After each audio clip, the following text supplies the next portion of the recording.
এইবার থেকে পাউরুটি কেনার জন্য দোকানে না গিয়ে তোমরা কিন্তু খুব সহজেই নিজেদের ইচ্ছে মতো নানা রকম ফ্লেভারের পাউরুটি বাড়িতেই বানিয়ে ফেলতে পারো। আর এটা দেখতেই পাচ্ছ কতটা নরম তুলতুলে হয়েছে। এক কথায় এটাকে পাউরুটি না বলে তুলো বলাই যেতে পারে। তো আমি এই পাউরুটিটা কিন্তু কুমড়ো দিয়ে বানিয়েছি, তাই রেসিপিটা দেখার জন্য ভিডিওটা স্কিপ না করে শুরু থেকে শেষ পর্যন্ত সাথে থাকো। সবাইকে হোম কুক উইথ পুপু চ্যানেলে স্বাগত। প্রথমেই অর্ধেক কুমড়োর খোসা ছাড়িয়ে টুকরো টুকরো করে কেটে নিয়েছি। এইবার একটা বাটিতে এরকম 1 বাটি দুধ নিয়ে তার মধ্যে 1.5 চামচ মতো ইস্ট দিয়ে দিলাম।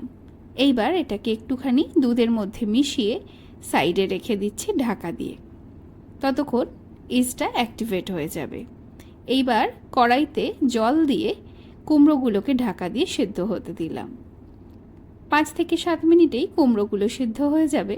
তারপর এরকম একটা মিক্সিং বোলের মধ্যে তুলে নিয়ে ভালো করে মেখে নিতে হবে। এই মাখাটা কিন্তু অবশ্যই খুব মিহি করতে হবে, সেক্ষেত্রে কিন্তু তোমরা ব্লেন্ডারের মধ্যে ব্লেন্ড করে নিতে পারো। এইবার এই কুমড়োর মধ্যে দিয়ে দিলাম একটা গোটা ডিম। ভালো করে একটু মিশিয়ে নিলাম।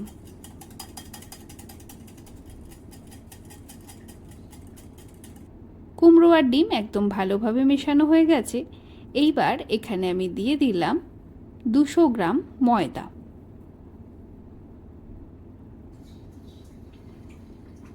আর ঢেলে দিলাম দুধের মিশ্রণে রাখা ইস্ট, সাথে স্বাদ মতো নুন আর চিনি। এইবার এটাকে ভালো করে মেখে নিতে হবে।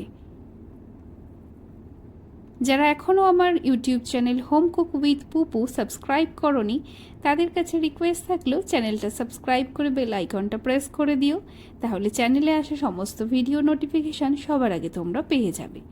এইবার এটাকে ঢাকা দিয়ে 20 মিনিট রেখে দিলাম। দেখতে পাচ্ছ 20 মিনিট পরে এটা কিন্তু একেবারে ডাবল হয়ে গেছে ফুলে। তো এরকম হাতের সাহায্যে ভিতরে গ্যাসটাকে বের করে দিয়ে এইবার এইখানে আমি এটাকে ঢেলে নিচ্ছি। তো প্রথমেই সামান্য একটু ময়দা ছড়িয়ে নিচ্ছি।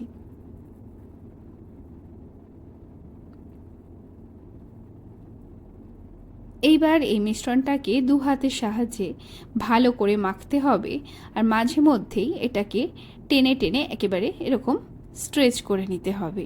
এই প্রসেসটা 4 থেকে 5 বার ভালো করে যদি ফলো করা হয় তাহলে কিন্তু পাউরুটি ভীষণ নরম হয়। তো এইভাবে হাতের মধ্যে একটু করে ময়দা লাগিয়ে নিয়ে দুটো সাইড ভালো করে টেনে টেনে স্ট্রেচ করে তারপরে আবার এটাকে ফোল্ড করব। এইভাবে 4-5 বার কিন্তু একই প্রসেস করে যেতে হবে। তো দেখতেই পাচ্ছ মাখাটা কিন্তু একদম ঠিকঠাক হয়ে গেছে। তো এইবার এটাকে ভালো করে ভাগ করে নিচ্ছি। তো আমি এরকম একটা ধারালো খুন্তির সাহায্যে 4টে ভাগ করে নিচ্ছি। তোমরা চাইলে ছুরি দিয়েও এটা করতে পারো, কিন্তু হাতের সাহায্যে ভাগ করাটা পসিবল হবে না। তো এইভাবে কিন্তু আমি 4টে সমান ডো তৈরি করে নিলাম। তোমরা কিন্তু কুমড়োর জায়গায় এখানে আম দিয়ে ম্যাঙ্গো ফ্লেভারেরও বানাতে পারো, বা কোনো কিছু ব্যবহার না করে একদম নর্মাল যেরকম সাধারণ পাউরুটি হয় সেটাও করে নিতে পারো। তো এইবার একটা আমি কেক মোল্ড নিয়েছি। তোমরা কিন্তু যে কোনো রকমের অ্যালুমিনিয়ামের পাত্র নিতে পারো, যেটা নিচে সারফেসটা একটু ফ্ল্যাট হয় সেটা শুধু চেষ্টা করবে। তো এইবার এটাতে ভালো করে তেল মাখিয়ে নিয়ে ডোগুলো বসিয়ে দেব। তো এখানে প্রথম ডোটাকে ভালো করে হাতের সাহায্যে শেপ দিয়ে বসিয়ে দিলাম। বাকিগুলোও কিন্তু একদম এখানে বসিয়ে দিয়েছি। ওপর থেকে একটু সাদা তেল ছড়িয়ে হাতের সাহায্যেই ভালো করে ওপরে একটু মিশিয়ে দিয়ে এইবার এটা একটা কাপড় দিয়ে ঢাকা দিয়ে দেব আরও 10 মিনিটের জন্য।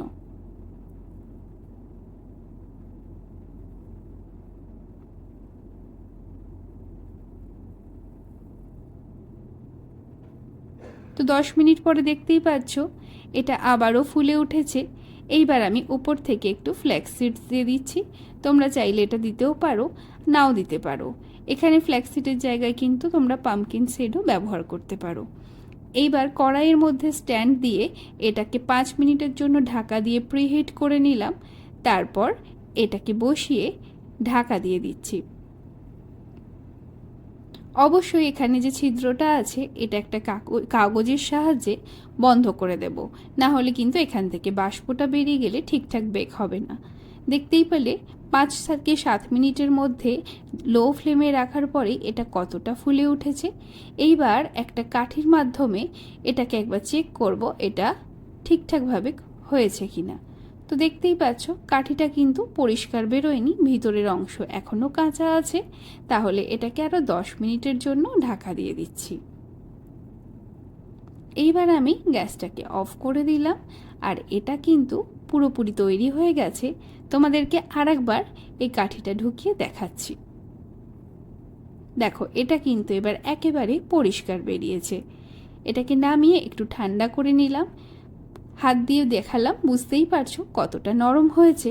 একটা প্লেটের সাহায্যে এইভাবে উল্টে দিলে ওটা ইজিলি ডিমোল্ড হয়ে যাবে। পেছন দিকটাও কিন্তু একেবারে পারফেক্ট হয়েছে। তোমরা কিন্তু এইভাবে খুব সহজেই বাড়িতে গ্যাসের মধ্যেই কয়েক মিনিটেই বানিয়ে নিতে পারবে এরকম নরম তুলতুলে পাউরুটি। তা আমি তোমাদেরকে এটা ছিঁড়েও ভালো করে দেখাচ্ছি। তো এখান থেকে দেখতেই পাচ্ছ 4টে বড় বড় সাইজের পাউরুটি হয়েছে। তো এইভাবে কিন্তু এই রেসিপিগুলো বানালে অনেকটাই টাকা তোমরা সাশ্রয় করতে পারবে, আর নিজেদের পছন্দ মতো অনেক কিছুই বানিয়ে ফেলতে পারবে। যদি রেসিপিটা তোমাদের ভালো লেগে থাকে তাহলে অবশ্যই কিন্তু লাইক কমেন্ট করো, চ্যানেলটা সাবস্ক্রাইব করে দিও। দেখা হচ্ছে তোমাদের সাথে পরবর্তী ভিডিওয়।